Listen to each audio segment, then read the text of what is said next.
বহু কাল আগের কথা। বাগদাদির এক জনাকীর্ণ লোকালয়ে বাস করত আবদুল্লাহ নামের এক যুবক, যার দিন কাটত হাড়ভাঙা খাটুনি আর চরম দারিদ্র্যের মধ্য দিয়ে। আবদুল্লাহ ছিল অত্যন্ত ধর্মপরায়ণ, কিন্তু মনে মনে তার একটিই আক্ষেপ ছিল, সকাল থেকে সন্ধ্যা পর্যন্ত ঘাম ঝরিয়েও কেন তার ভাগ্যের চাকা ঘুরছে না। তার মনে সব সময় একটি প্রশ্ন ঘুরপাক খেত, রিজিক তো আল্লাহর হাতে, তবে কেন আমাকে এত কষ্ট করতে হয়? একদিন জীবিকার সন্ধানে ঘুরতে ঘুরতে সে লোকালয় পেরিয়ে এক গভীর জঙ্গলের সীমান্তে গিয়ে পৌঁছাল। ক্লান্ত শরীরটা এলিয়ে দিল এক বিশাল বটগাছের নিচে। হঠাৎ তার চোখ পড়ল অদূরেই পড়ে থাকা এক শেয়ালের দিকে। শেয়ালটি ছিল পঙ্গু, তার পেছনের দুটি পা অচল, নড়াচড়া করার শক্তিটুকুও তার নেই। আবদুল্লার মনে কৌতূহল জাগল, এই গহীন জঙ্গলে যেখানে পদে পদে হিংস্র প্রাণীর ভয়, সেখানে এই পঙ্গু প্রাণীটি কিভাবে বেঁচে আছে? কে তাকে খাবার দেয়? সে কি না খেয়েই মারা যাবে?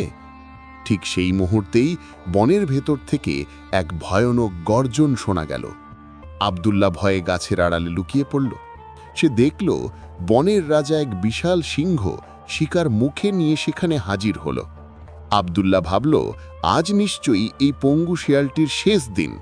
কিন্তু না, এ কি আশ্চর্য দৃশ্য! সিংহটি তার শিকার করা হরিণটি থেকে নিজের পেট ভরে খেল, আর অবশিষ্ট মাংসটুকু সেই পঙ্গু শিয়ালটির সামনে ঠেলে দিয়ে চলে গেল। পঙ্গু শিয়ালটি কোনো পরিশ্রম ছাড়াই সেই খাবার খেয়ে তৃপ্ত হল। এই দৃশ্য দেখে আবদুল্লাহর শরীরে শিহরণ জেগে উঠল। সে মনে মনে ভাবল, সুবহান আল্লাহ, আল্লাহ কত মহান! তিনি এই অক্ষম প্রাণীটিকেও গহীন অরণ্যে অভুক্ত রাখেননি। আমি তো সুস্থ সবল মানুষ, তবে কেন আমি জীবিকার জন্য এত কষ্ট করছি?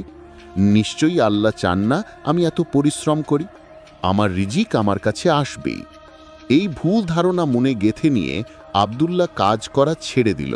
সে বাড়ি ফিরে দরজা বন্ধ করে ইবাদতে মশগুল হল এবং অপেক্ষা করতে লাগল কখন তার জন্য ওইবি খাবার আসবে। একদিন গেল, 2 দিন গেল, কিন্তু কোনো খাবার এলো না। আবদুল্লাহর শরীর দুর্বল হতে লাগল, ক্ষুধা আর তৃষ্ণায় তার প্রাণ ওষ্ঠঘাত হল। সে ভাবল, হয়তো তার ইবাদতে কোনো কমতি হচ্ছে। সে আরও মনোযোগ দিয়ে প্রার্থনা করতে লাগল, কিন্তু তার অবস্থার কোনো পরিবর্তন হল না। 4র্থ দিনে ক্ষুধার জ্বালায় কাতর হয়ে আবদুল্লাহ ঘর থেকে বেরিয়ে এলাকার এক প্রখ্যাত বুজুর্গ আলেমের কাছে গেল।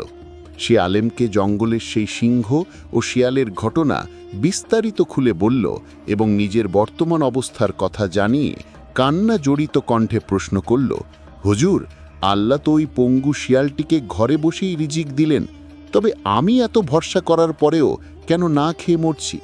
আল্লাহ কি আমার উপর অসন্তুষ্ট? বৃদ্ধ আলেম আবদুল্লার কথা শুনে মৃদু হাসলেন। তার চোখে ছিল গভীর জ্ঞানীর দীপ্তি। তিনি আবদুল্লার কাঁধে হাত রেখে স্নেহমাখা কণ্ঠে বললেন, বাপু, তুমি যা দেখেছ তা সত্য। আল্লাহ অবশ্যই রিজিকে জিম্মাদার, কিন্তু তুমি আল্লাহর পাঠানো নিদর্শনের ভুল ব্যাখ্যা করেছ। তুমি জঙ্গলে 2টি প্রাণী দেখেছিলে, একটি সিংহ যে নিজের শক্তিতে শিকার করে এবং অন্যকে খাওয়ায়, আর অন্যটি পঙ্গু শিয়াল যে অন্যের দয়ার ওপর বেঁচে থাকে। আল্লাহ তোমাকে হাত পা শক্তি ও সামর্থ্য দিয়েছেন। তিনি চেয়েছিলেন তুমি ওই সিংহটির মতো হও, যে নিজে পরিশ্রম করে উপার্জন করে এবং দুর্বলদের সাহায্য করে। কিন্তু আফসোস, তুমি নিজেকে ওই পঙ্গু ও অচল শিয়ালটির মতো ভাবলে এবং অন্যের দয়ার আশায় হাত গুটিয়ে বসে নইলে। ইসলাম তো কর্মবিমুখতা শেখায় না। ইসলাম শেখায় উপরের হাত নিচের হাতের চেয়ে উত্তম, অর্থাৎ গ্রহীতার চেয়ে দাতা শ্রেষ্ঠ। আলেমের এই কথাগুলো আবদুল্লাহর হৃদয়ে তীরের মতো বিঁধল। মুহূর্তের মধ্যেই তার চোখের সামনের অন্ধকার কেটে গেল। সে বুঝতে পারল, অলসতা আর তাওয়াক্কুল এক জিনিস নয়। প্রকৃত ভরসা হল সাধ্যমতো চেষ্টা করার পর ফলাফলের জন্য আল্লাহর ওপর নির্ভর করা। আবদুল্লাহ সেই মুহূর্তেই নিজের ভুল বুঝতে পেরে তওবা করল এবং নতুন উদ্যমে কাজে ফিরে গেল। সে প্রতিজ্ঞা করল, সে আর শেয়ালের মতো অন্যের আশায় বসে থাকবে না, বরং সিংহের মতো পরিশ্রম করে নিজের এবং সমাজের অসহায় মানুষের মুখে হাসি ফোটাবে। সেই দিন থেকে আব্দুল্লাহর জীবন বদলে গেল এবং সে তার পরিশ্রমে বরকত খুঁজে পেল। আমাদের আজকের এই ভিডিওটি আপনার কাছে কেমন লাগলো আমাদের অবশ্যই কমেন্ট করে জানাবেন। ভালো লাগলে লাইক, কমেন্ট এবং শেয়ার করতে ভুলবেন না, কারণ আপনাদের একটি লাইক, কমেন্ট এবং শেয়ার আমাদের নতুন কিছু করতে উদ্বুদ্ধ করে।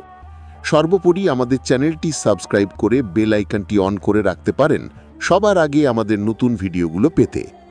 ইনশাআল্লাহ আজকের মতো বিদায় নিচ্ছি। সবাই ভালো থাকবেন, সুস্থ থাকবেন এবং 5 ওয়াক্ত নামাজ সময় মতো আদায় করবেন।